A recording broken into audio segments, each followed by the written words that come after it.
ஒரு போலீஸ்னாலும் பல பேரை வந்து அதட்டுற மாதிரி அரட்டுற மாதிரி ஒரு அதிகாரம் இருக்கிற மாதிரி. இப்போ ஒரு பிடி மாஸ்டர்னாலும் அப்படி தானே. இப்போ ஸ்கூலுக்குள்ள இருந்து மற்ற வாத்தியார்லாம் அந்த பர்டிகுலர் பாடத்தை மட்டும் தான் எடுப்பாங்க போவாங்க. ஆனால் அந்த பிடி மாஸ்டருக்கு வந்து ஓவரால் ஸ்கூல் கண்ட்ரோல் ஒன்று இருக்கும். அப்படி உருவமாக பார்க்கும்போது ஓகே ஓரளவு சரியாயிருக்கும். கொஞ்சம் சினிமாவும் இருந்தால் தான் நல்லாயிருக்கும். இவ்வளோ இயல்பாக வேணாம், கொஞ்சம் சேர்த்துக்கலாமாங்க. இது வந்து ஒரு பக்கம் நடிகர்களாக எங்களுக்கு பெரிய அப்ரிசியேஷன். என்ன எல்லாருமே என்ன சொல்லுவாங்க, கேமரா இருக்குங்கிற கான்சியஸ் இல்லாமல் நீங்கள் யதார்த்தமாக பண்ணுங்க அப்படிங்கிறதான் சொல்லுவாங்க. ரொம்ப யதார்த்தமாக இருக்கு.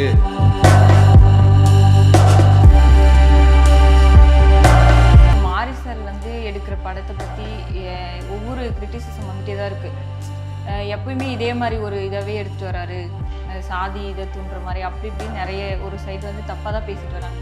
இதை வந்து உங்கள் பார்வையில் எப்படி தெரியும்? இப்போது என்ன சொல்கிறது, நம்ம சமூகத்தின் பொது புத்தியில் ஒன்று கட்டமைக்கப்பட்டிருக்கு எப்பயுமே.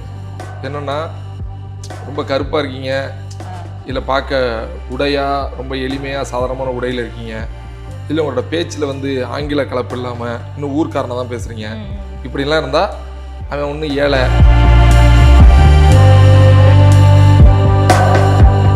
இல்லை அது என்ன மாதிரி இப்போ இதுக்கு முன்னாடி வந்து வில்லனா தான் பார்த்துருப்பாங்க இல்லையா ஒரு சில படத்தில். இப்போ இந்த படத்தில் வந்து அப்படியே டோட்டலாக சேஞ்ச் பண்ணிட்டாங்க. ஆனால் இனிமேல் வந்து உங்களுக்கு எப்படி தோணுது, எந்த மாதிரி படம் பண்ணலான்ற ஒரு ஐடியாவில்? இல்லை, அதாவது அது ஃபஸ்ட்டு நம்ம கையில் இல்லை. முதல்ல இப்போ வர்ற ஆப்பர்ச்சுனிட்டிஸ் எல்லாம் வரும். ப்ராக்டிக்கலாக நமக்கு டேட்ஸ் அந்த நேரத்தில் அவைலபிள் இருக்குது. சும்மா தான் இருக்கோம்னா நீங்கள் சும்மாவே இருக்க மாட்டீங்க. நான் வந்து அந்த கதாபாத்திரம் தான் பண்ணுவேன், அதில் ஏற்கனவே வந்து ஆல்மோஸ்ட் வந்து ஒரு பெரிய சமூக சீர்திருத்தவாதியாக நடிச்சிட்டேன், அடுத்து காந்தியாக தான் நடிப்பேன் அப்படின்னாலாம் வேலை செய்ய முடியாதுங்க.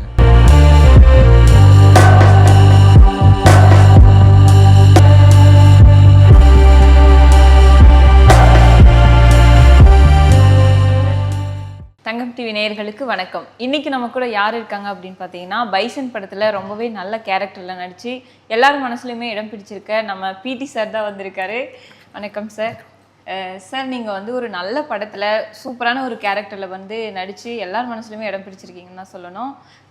பிடி சார் அப்படின்னு சொன்னாலே இப்போது உங்களை பற்றி தான் எல்லாருமே நினைக்கிறாங்க. அந்தளவுக்கு வந்து அந்த படத்தில் உங்களோட பெர்ஃபார்மன்ஸ் இருந்திருக்கு. ஸோ சொல்லுங்கள் சார், இப்போது எப்படி அந்த பிடி சார்ன்ற ஒரு கேரக்டர் எப்படி வந்தது? நான் கர்ணன் தான் ஃபஸ்ட்டு படம் மாரி செல்வராஜ் சார் கூட. அந்த படம் நடித்ததுக்கப்புறமா அவர் கூட கொஞ்சம் நெருங்கின தொடர்பு தொடர்ந்து இருக்கும். இன்னொன்று, எல்லா நடிகர்களையுமே வந்து இயக்குநர்கள் வந்து ஆன் ஃப்ரேம் இல்லாமல் அதுக்கப்புறமா எப்படி பிஹேவ் பண்ணுறாங்க, எப்படி நடந்துக்கிறாங்கங்கிற பார்வை வந்து எல்லாருக்குமே இருக்கும். சினிமாவில் எப்பயும் சொல்லுவாங்க, முதல்ல நீங்கள் வந்து போகிற இடங்களில் ஓரளவு டிசிப்ளினாக அவங்கள தொந்தரவு பண்ணாமல் கரெக்டாக நடந்துக்கிட்டு நல்ல புள்ளன்னு ஒரு பேர் வாங்கிட்டீங்கன்னா நல்ல புள்ள அதுக்கப்புறமா நம்ம பிள்ளை ஆகிடும் அப்படின்னு ஒன்று சொல்லுவாங்க. இது எல்லா இடத்துலையுமே உள்ளது தான். ஸோ அப்படி வந்து அவருக்கு வந்து நானும் ஒரு நம்ம பிள்ளை ஆகிட்டேன்னு நினைக்கிறேன். ஒன்று, அவர் பெருசாக டிஸ்டர்ப் பண்ண மாட்டோம். அவர் சொல்கிற வேலையை அந்த கதாபாத்திரத்தை சரியாக பண்ணணுங்கிற மெனக்கெடுதலை தவிர வேறு எதுவுமே இருக்காது. அதனால் இன்னொன்று, உருவமாக இப்போ நீ ஜென்ரலாகவே பார்த்தா போலீஸாக சர்வசாதாரணமாக போட்டுருவாங்க. இதுலேயும் ஒரு போலீஸ்னாலும் பல பேரை வந்து அதட்டுற மாதிரி அரட்டுற மாதிரி ஒரு அதிகாரம் இருக்கிற மாதிரி. இப்போ ஒரு பிடி மாஸ்டர்னாலும் அப்படி தானே. இப்போ ஸ்கூலுக்குள்ள இருந்து மற்ற வாத்தியார்லாம் அந்த பர்டிகுலர் பாடத்தை மட்டும் தான் எடுப்பாங்க போவாங்க. ஆனால் அந்த பிடி மாஸ்டருக்கு வந்து ஓவரால் ஸ்கூல் கண்ட்ரோல் ஒன்று இருக்கும். அப்படி உருவமாக பார்க்கும்போது ஓகே ஓரளவு சரியாக இருப்பான் அப்படின்னு ஒரு நினச்சிருக்கலாம். அதனால இதுக்கு முன்னாடி வந்து நீங்கள் நடித்த படங்கள் எல்லாம் பார்க்கும்போது வில்லனாக தான் பார்த்துருக்காங்க. எல்லாருக்குமே ஒரு வெறுப்பை தான் தூண்டுற மாதிரி இருந்தது உங்கள் மேலே. ஆனால் இப்போ இந்த படத்தை பார்த்ததுக்கப்புறம் உங்கள் மேலே ஒரு லவ் வந்திருக்கு அப்படின்ற மாதிரி சொல்கிறாங்க. ஸோ என்ன மாதிரி கமெண்ட்ஸ்லாம் இப்போது உங்களை பார்த்து? பயங்கரமான அப்ரிசியேஷனாக இருக்குது, ரொம்ப சந்தோஷமாக இருக்குது. இனிமேல் கெட்டவனை நடிக்காதீங்கிறாங்க. ஆமாம், இதெல்லாம் கேட்குறதுக்கு ரொம்ப ஹாப்பியாக இருக்குது. ஆனால் அதெல்லாம் நம்ம கையில் இல்லைல்ல, ஒரு டேரக்டர் டிசைட் பண்ணுறது தான். நானும் முடிஞ்ச வரைக்கும் நல்லவனாக சூஸ் பண்ண தான் ட்ரை பண்ணுறேன். ஏன்னா ஆடியன்ஸ் ஒன்று பிடிக்குது, ஒன்று கனெக்ட் பண்ணிக்கிறாங்க. அப்படிங்கும்போது நம்ம அதுவாக இருந்தால் கண்டினியூஸாக நம்மளை பிடிக்கும்ல, அப்படி பண்ணணும் தான் ட்ரை பண்ணுறேன். பார்க்கலாம், அமைஞ்சா அதேமாரி கண்டினியூ பண்ணலாம். இன்னொன்று, நான் இப்போ ரீசெண்டாக என் வீட்டிலேருந்து வெளியில் இறங்கி கார் எடுக்க வரும்போது ரோட்லேருந்து ஒரு ஃபேமிலி போய்ட்டு இருந்தவங்க சார்னு ஒரு சத்தம் திரும்பி பார்க்குறேன், டபால்னு ஃபேமிலியோடு இறங்கி வந்து எங்கள் பிடி சார் இப்படி தான் இருந்தார் அப்படிங்கிறது. ஆமாம், இன்னும் சில பேர் வந்து எனக்கு ஒரு வேளை இப்படி ஒரு பிடி சார் இருந்தால் என் லைஃப் ஒரு மாதிரி நல்லா போயிருக்கும்ல இப்படின்னு கேட்குறது. ஸோ மதனை எப்படி பார்க்குறாங்க அது எனக்கு எனக்கு எனக்கு புரியல. ஆனால் அந்த பிடி சார் வந்து பயங்கரமா ஸ்டார்டிங்ல வந்து பாக்குறப்போ அந்த படத்துல ஒரு வில்லன் மாதிரி தான் ஆமா, நம்மள பார்த்தாலே வந்து தெரிஞ்சது. அதான் இந்த என்னோட மீசை இதெல்லாம் பாக்குறப்போ. ஆமா. ஆனா போக போக அவருக்குள்ள இருக்கிற அந்த ஒரு திறமையை கொண்டு வந்து அவருக்காக நீங்க பண்ற அந்த விஷயங்கள் எல்லாமே செமையா இருந்தது. ஸோ ஒரு ஆப்போசிட் அந்த கம்யூனிட்டில இருந்து இந்த மாதிரி ஒரு இது பண்றப்போ கரெக்டா எடுத்துட்டு போனல அந்த கேரக்டர். கொஞ்சம் அதிகமா போனாலும் ஒரு டவுட் வரும். ஆமா. அது எப்படி எடுத்துட்டு வந்தீங்க? இல்ல அதுதான், நீங்க ஒருத்தனை பயங்கரமா நல்லவன் நம்பி அவன் திடீர்னு கெட்டவன் தெரியும் போது இல்லை அப்படி ஒரு கோவம் வரும். என்னடா உன்னோட போயா ட்ராவல் பண்ணோம் அப்படின்னு ஒன்று இருக்கும். அதேமாரியே ஒரு உருப்படாதவனாச்சே அப்படின்னு நினச்சிட்டு இருந்து போக போக போக படிப்படியா ஏன் நல்லவனா இருக்கான், பரவாயில்ல இன்னும் நல்லவனா இருக்கான், பரவாயில்ல இன்னொன்று நல்லவனா இருக்காங்க போது ஈஸியாக பிடிச்சிரும். அப்போ என்னையெல்லாம் வந்து ஜென்ரலாகவே இவெல்லாம் தப்பானவன் தான்ப்பா அப்படின்னு ஒரு பார்வை தான் மேபி இதுக்கு முன்னாடி அந்த படங்கள் இருந்திருக்கும். அதாண்டி இப்போ இந்த படத்துல வந்து அந்த சாப்பாடு பாக்ஸ்ல வச்சு சாப்பிட போய் அடிச்ச போது கண்டிப்பா இது வில்லனா தான் இருக்கும் அப்படின்னு தான் நினைச்சோம். ஆமா. ஆனா போக போக போக தான் தெரிஞ்சது. ஆமா, எப்பவுமே வாழ்க்கைக்குள்ளரே இப்படி தானே, நம்ம நினைக்கிறதுக்கு மாறா ஒரு அதிசயம் புதுசா ஒன்று நடக்கும்போது நமக்கு ஒரு பெரிய சந்தோஷத்தை கொடுக்கும், பெரிய நம்பிக்கையை கொடுக்கும். வாழ்க்கையில் எல்லாத்தையும் இதே மாதிரி பார்க்க வேண்டிய அவசியம் இல்லைங்கிற ஒரு வேறொரு பகுத்தாய்வை கொடுக்கும். அப்படி இந்த கதாபாத்திரம் வந்து எல்லா அம்மாவும் மக்களால் பயங்கரமா கொண்டாடப்பட்டுச்சு. சரி, மாரி சார் வந்து ஃபர்ஸ்ட் அந்த ஸ்கிரிப்டை கொடுத்துருப்பாருல்ல, அப்போ பார்க்குறப்போ இந்த கேரக்டர் இப்படி தான் வரும் அப்படின்னு உங்களுக்குள்ள தோணுச்சா ஸ்டார்டிங்லேயே? மாரி சார் வந்து அப்படியெல்லாம் எந்த ஸ்கிரிப்டையும் யார்ட்டையும் கொடுக்க மாட்டார், யார்ட்டையும் கொடுக்க மாட்டார். சொல்கிறப்போ கேரக்டர் அவர் கேரக்டராகவும் என்கிட்ட அவ்வளவு அதெல்லாம் கிடையாது, பெருசாக டீட்டெயிலிங்கெல்லாம். அவர் ஒன்றே ஒன்று தான் சொன்னார், எல்லா இன்டர்வியூஸ்லையும் அதை சொல்லியிருக்கேன். இந்த கதாபாத்திரம் வந்து இந்த படத்தின் முக்கியமான ஒரு ஆன்மா மாதிரி, அவ்வளோதான். இதை மைண்டில் வச்சுக்கோங்க, ரொம்ப கவனமாக பண்ணிவிடுங்க, சரியாக பண்ணிவிடுங்க. ஏன்னா நம்ம ஒரு வளரும் கலைஞர் தான். அப்போ இந்த கதாபாத்திரம் ரொம்ப முக்கியமானதுங்கும் போது நம்மளை முழுசாக ஒப்படைச்சு பண்ணால் அது பெட்டர். அந்த ஸ்கிரிப்டுக்கு நேர்மையாக இருங்கிறது தான் அவர் சொல்கிறது. ஸோ அதுவே போதுமானதாக இருந்துச்சு. இந்த வேலையை மட்டும் சரியாக பண்ணியிருக்கேன்னு நம்ம சொல்லிட்டா போதும்ல, அதுக்கு சரியாக இருக்கணுங்கிற எண்ணம் தான். அடுத்து நம்ம நடிக்கும்போது ஆன் ஸ்பாட் நம்ம தப்பு பண்ணுறோம் இல்லை சரியாக புரிஞ்சுக்கலன்னா அவ்வளோ பிரமாதமாக கரெக்ட் பண்ணுவார். கரெக்ட் பண்ணுவார்னா நடிச்சு காட்டுறதில்ல, இந்த கதாபாத்திரத்தின் பின்புலம் என்ன, இவன் எப்படி யோசிச்சான், இப்போ என்ன யோசிக்கிறான், இவன் என்ன நினைக்கிறான் அப்படிங்கிறது ரொம்ப அழகாக நமக்குள்ளார போட்டுருவார். அது போதும் நடிக்கிறதுக்கு. அந்த கேரக்டர் அவரே கொண்டு வந்துருவார். கண்டிப்பாக கொண்டு வந்துடுவார், கண்டிப்பாக கொண்டு வந்துடுவார். சரி, இப்போ நீங்கள் அந்த ஆன் ஸ்பாட்டில் ஷூட்டிங் செட் இருக்கு இல்லையா, அங்கே எப்படி மாரி சாரோட வேலை வாங்குற விதம் எப்படி இருக்கும்? எல்லாருக்கிட்டையும் இப்போ ஜென்ரலாக ஒன்று சொல்லுவாங்க, நீங்கள் வந்து பயங்கர ஃபோக்கஸ்டாக ஒரு வேலை பார்த்தீங்கன்னா கண்டிப்பாக அந்த இலக்கை அடைஞ்சிடலாம். இந்த குதிரைக்கெல்லாம் கடிவாளம் போட்டிருப்பாங்க தெரியுமா, அதெல்லாம் இந்த பக்கம் அந்த பக்கம் பார்க்க முடியாது, இவ்வளோ தான் இருக்கும், ஒரு 15 சென்டிமீட்டர்ஸ்குள்ளே தான் இருக்கும். ஜென்ரலாக நடிகர்களுக்கே நீங்கள் நல்ல இன்ஸ்ட்ரக்டர்ஸ்ட்டை கேட்டிங்கன்னா அவ்வளோ ஃபோக்கஸ்டாக இருங்கம்பாங்க. அவ்வளோ ஃபோக்கஸ்டாக இருங்கிறது நீங்கள் புதுசாக நடிக்க வர்றீங்க, நடிப்பு தான் முயற்சி பண்ணுறீங்க, வேறு எந்த வேவரிங்குமே இல்லாமல் அதை மட்டுமே ஃபோக்கஸ் பண்ணுறதுங்கிறது பெரிய ப்ராக்டிஸ் பண்ணி பண்ணி பண்ணி தான் நம்ம கொண்டு வரணும். ஆனால் ஒரு 6வது 7வது படிக்கும் போதுலேருந்து நான் இயக்குனராகவேன், நான் சினிமா துறையில் சாதிப்பேன் இப்படி எழுதிக்கிட்டே இருக்கிற ஒருத்தர் இருக்கார்ல, நீ கனவு கண்டுக்கிட்டே இரு அது ஒரு நாள் நடக்கும் அப்படின்னு இப்போ அப்துல் கலாமெல்லாம் சொல்கிற மாதிரி அவர் கனவு கண்டுக்கிட்டே இருக்கிறது, அதுக்கு நடுவில் நிறைய வழிகளை எதிர்கொண்டுக்கிட்டே இருக்கிறது, இந்த வழிகளுக்கு நடுவில் அந்த ஓடி போய் அடையணுங்கிற பயங்கரமாக ஒரு கனவை துரத்திக்கிட்டே இருக்கிறது.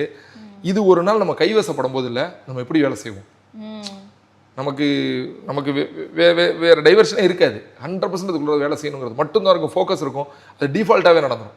ஸோ அவர் ப்ராக்டிஸ் பண்ணியெல்லாம் வந்ததில்லை, அவருக்குள்ளே இன்பில்டாகவே இருந்தது. அப்போது அவ்வளவு நல்லா வேலை செய்யும் போது பிரமிப்பாக இருக்கும் அதை பார்க்குறதுக்கு நமக்கு. இப்போ இந்த கேரக்டர் இவ்வளவுதான் இருக்கணும் அப்படின்ற மாதிரி இருப்பாரா, இல்ல அந்த இடத்துல அப்படிலாம் எதுவும் கிடையாது, ரெஸ்ட்ரிக்ஷன்லாம் கிடையாது. நீங்கள் சொல்லி ஒன்று நீங்கள் அப்படியே விட்டுருவார், ஒன்று நீங்கள் பண்ணுவீங்க, பண்ணும்போது அவருக்கு ரொம்ப கன்வின்சிங்காக இருக்குது, அந்த வாத்தியாரையோ இல்லை அந்த கிட்டானோட அப்பாவையோ இல்லை அந்த கிட்டானையோ ரொம்ப கரெக்டாக பார்த்துட்டாருன்னா குழப்பமே இல்லை, டேக் ஓகே நெக்ஸ்ட்டு போயிடலாம். ஒரு வேளை அதில் வந்து நம்ம கிட்டானை பார்க்கல, இல்லை இந்த பிடி சார் கொஞ்சம் கூட இருக்குது இல்லை குறைச்சிருக்கு எதுனாலும் உடனே கரெக்ட் பண்ணுவார். ஏன்னா சாரி, ஒரு நாள் வந்து அவர் ஃபஸ்ட்டு நீங்கள் ஒழுங்கான ஆர்டிஸ்டாக இருக்கணும், அந்த படத்தில் ஒழுங்காக வேலை செய்யணுங்கிற எண்ணம் வந்துருச்சுன்னா டேரக்டர் ரொம்ப க்ளோஸாக நீங்கள் ஃபாலோ பண்ண ஆரம்பிச்சிருவீங்க. ஸோ டேரக்டர் வந்து இப்போ என்கிட்ட இருக்கட்டும் பசுபதி சார்ட்டாக இருக்கட்டும் ரொம்ப இயர்லியராகவே சொல்லிட்டார், இவன் இது தான், இவன் இப்படி தான் யோசிப்பான், இப்படி தான் பேசுவாங்கிறத சொல்லிட்டார். பசுபதி சார்ட்டையும் சொல்லிட்டார். அந்த முதல் நாள் ஒரு ஒரு ஒரு ஒரு 1/4 மணி நேரம் 1 மணி நேரம் சொன்னதே ரொம்ப போதுமானதாக இருந்துச்சு. இப்போ அடுத்த நாள் வேறு ஒரு போர்ஷன் எடுக்கிறோம், இப்போ அவன் உள்ளே ஏறிட்டாங்க, உள்ளாரலாம் வேறு யார் சொன்னால் ஏறிட்டான். நாங்கள் இப்போ நடிக்கும் போதில் அவர் கட் சொல்லலை, அப்படி பார்த்துட்டே இருக்காரு, சீன் முடிஞ்சிருச்சு. முடிஞ்ச ஒரு ஃபியூ செகண்ட்ஸ்க்கு அப்புறமா பார்த்துட்டு இப்படி பார்க்குறாரு. சீன் முடிஞ்சிருச்சுனப்பா தெரியுது. கட்னு எழுந்திரிச்சு வெளில வர வந்துட்டு ரொம்ப இயல்பாக இருக்குது அவர் சொல்கிறாரு. ரொம்ப இயல்பாக இருக்குது இது. இது கொஞ்சம் கொஞ்சம் சினிமாவும் இருந்தால் தான் நல்லாயிருக்கும். இவ்வளோ இயல்பாக வேணாம், கொஞ்சம் சேர்த்துக்கலாமாங்குது. இது வந்து ஒரு பக்கம் நடிகர்களாக எங்களுக்கு பெரிய அப்ரிசியேஷன் இது. ஏன்னா எல்லாருமே என்ன சொல்லுவாங்க, கேமரா இருக்குங்கிற கான்சியஸ் இல்லாமல் நீங்கள் யதார்த்தமாக பண்ணுங்க அப்படிங்கிறதா சொல்லுவாங்க. ரொம்ப யதார்த்தமாக இருக்குது. இப்போ சொல்லுவோம்ல, பிரியாணி பிரமாதமாக இருக்குது, இந்த பிரியாணி மசாலா ஒன்று தனியாக போடுவாங்கல்ல, அது போட்டால் இன்னும் கொஞ்சம் ஸ்மெல்லுன்னு கொஞ்சம் தூக்கலாக இருக்கும், நல்லா இருக்கும், பார்க்குறவங்கள உடனே கவரும்னு ஒன்று இருக்குல்ல, அது கொஞ்சம் சேர்த்துக்கலாமா அப்படின்னு. அதெல்லாம் பெரிய அப்ரிசியேஷனாக இருந்துச்சு, சந்தோஷம். இப்போ அந்த படத்தில் கூட ஒரு சீனில் பைக்கில் நீங்களும் அவர் வந்துட்டே இருக்கும்போது ஆப்போசிட்டில் வந்து அந்த அதர் காஸ்ட் அவங்க வந்து சண்டை போடுவாங்க. அப்போ கூட அவர் தள்ளி விட போய் நீங்க எகிரி போய் அதர் காஸ்ட்லாம் இல்ல, அவங்க எங்க காஸ்ட் அப்படி அந்த கதாபாத்திரமா சொல்றேன். அந்த கதாபாத்திரம் இந்த படத்துல அந்த மாதிரி வந்து இவன் யாரு அப்படின்னு சொல்லி கேட்டு அவங்க பண்றதா இருக்கட்டும். அப்போ நீங்க எகிரி அந்த சேர்ல விழுந்துருவீங்க இல்லையா, அப்போ அந்த சீன் எப்படி இருந்தது? உண்மையாவே இந்த மாதிரி தானா? பலார்னு அரைஞ்சு தூக்கி தண்ணிக்குள்ள போட்டாங்க. ஆக்சுவலா என்னன்னா, அதுக்கு முன்னாடி ஒரு 3 டேக் போனுச்சு. அடிக்கிற வரைக்கும், பைக்ல போய் விழுகிற வரைக்கும் ஓகே. பைக்கில் வந்ததுக்கு ஒரு பிடிச்சி ஒரு அரைஞ்சிட்டு அப்படி இழுத்து தண்ணிக்குள்ள விடுவான் இல்லையா, அதை அரைகிறதெல்லாம் வந்து அதெல்லாம் அவங்க ஃபைட்டர்ஸுங்கெல்லாம் ரொம்ப ப்ரொஃபஷனலாக பண்ணிவிடுவாங்க. நம்ம மிஸ் ஆகிறதும் அதெல்லாம் பண்ணிவிடுவாங்க கரெக்டாக. தூக்கி தண்ணிக்குள்ளே தூக்கி போடும்போது இல்லை, நம்ம என்னதுன்னா ஆர்டிஸ்ட் தானே, கவனமாக இருக்கும்னு நினைப்போம். ஏன்னா தப்பாக விழுந்து மூக்கு உடஞ்சிருச்சு, கண்ணு போயிடுச்சு, ஏதாவதுன்னா நீங்கள் அடுத்த ஷாட் நடிக்க முடியாது. அப்போ அது உங்களை நீங்கள் உங்களுக்கு பர்சனலாகவும் பார்த்துக்கணும், அடுத்து நடிக்க வேண்டிய அந்த கவனமும் இருக்கணும். எல்லாத்தையும் சேர்த்து தான் அப்படி விழுக முடியும். ஸோ இன்னொன்று, நம்ம தண்ணியில் விழுகிறதுக்கு முன்னாடி அந்த ஏடிஸாக இருக்கட்டும், ஃபைட்டர்ஸாக இருக்கட்டும், தண்ணிக்குள்ளே எதுவும் கல் இருக்கா, எப்படி இருக்குன்னு எல்லாமே பார்த்துருவாங்க. பார்த்துட்டு அதுக்கப்புறமா தான் நீங்கள் விழுவீங்க. ஆனால் என்ன நடந்துச்சுன்னா, அந்த தண்ணிக்கு பக்கத்தில் அந்த காவா இருக்கு இல்லையா, அந்த ட்ரைனேஜோட 2 பக்கம் சிமெண்ட்டு கட்டையோட எட்ஜு இருந்துச்சு. நான் கரெக்டாக விழுகும்போது இந்த கால் வந்து கரெக்டாக அந்த எட்ஜில் ஒரு இடத்துல போய் அதில் அடிச்சிச்சு. இப்படி அடித்து நான் அந்த தடுமாற்றத்தோடு தான் என் உடம்பு, என்னையும் மறந்து தான் என் உடம்பு போய் விழுந்துச்சு. விழும்போது தண்ணியில் இப்படி தான் நான் விழுந்தேன் எழுந்திரிச்சேன். எனக்கு ஒன்றே ஒன்று என்ன இருந்துச்சுன்னா, அதை கரெக்டாக கேப்சர் பண்ணிட்டாங்களாங்கிறது மட்டும்தான். ஏன்னா தப்புன்னா உண்மை போகும். அது ஏற்கனவே 3 டேக் போயிருக்கு. ஏற்கனவே 3 டேக் போய் அதை வந்து ரொம்ப கவனமாக விழுகிறாங்கிறது தெரியுது. டேரக்டர் சொல்கிறாரு, கொஞ்சம் கவனமாக விழுகிற மாதிரி தெரியுது அப்படிங்கிறாரு. ரொம்ப ரொம்ப கவனமாக இருக்கிற டேரக்டர் தான் கண்டுபிடிப்பாங்க, இல்லைன்னா நம்ம ஒரு ஏமாற்றி அவர் பண்ணிடலாம். அவர் பயங்கரமாக பார்ப்பார் இருக்கிறார். அதுக்கப்புறமா நான் அந்த ஃபைட் பண்ண அந்த பையன்கிட்ட சொல்கிறேன், நீங்கள் அடிச்சிருங்க உண்மையா அப்படிங்கிறேன். எனக்கு முன்னாடியே ஃபைட்டு அவர் மாஸ்டர் சொல்லிட்டார், திலீப் மாஸ்டர் சொல்லிட்டாரு, அடிக்கிறது மட்டும் இல்லை தூக்கி தண்ணிக்குள்ளே போட்டுரு சொல்லிட்டாரு. அது எனக்கு தெரியாது. அது இன்னும் ஃபோர்ஸாக இருந்துச்சு, ரியலிஸ்டிக்காக இருந்துச்சு. இப்போ படம் பார்க்கும்போது அதனால தான் வந்து நிறைய பேர் வந்து அப்படியே இருந்துச்சுங்க, உண்மையாக இருந்துச்சுங்க. உண்மையாக தான் ஏன் நடந்துச்சு, உண்மையாக தான் இருக்கும்.